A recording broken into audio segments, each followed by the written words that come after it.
Friends ఇగో మా అమ్మ అద్దానంగానే పెళ్లి తీసుకుపోతుంది.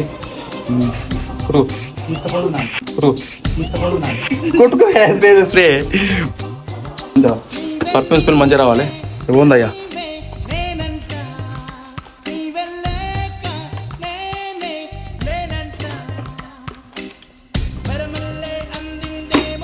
కాదే ఇప్పుడు నా అత్తలు అవుతున్నావా? రాను నా పెళ్లి గోల్ రాగడం అంటే మీరుంటే సరిపోదా? మరి అది చికెన్ మరి ఏంటి ఇలా ఈసారి ఇప్పుడు శ్రావణంగా ఏం మటన్ పెడతారా? అయితేపా అయితేపా అత్త మంచిగా చికెన్ బొక్క తినాలి. పవర్లు అవుతుంది. ఏ స్కూటీ ఎందుకే మనం బుల్లెట్ పోవాలి మంచిగా. చూడ బుల్లెట్ ఎట్లా తెచ్చిరావాలి మంచి బుల్లెట్ ఎట్లా తెచ్చిరావాలి మంచి ఎక్కువ ఎక్కువ ఎక్కువ జల్ది ఎక్కువ పోవాలి.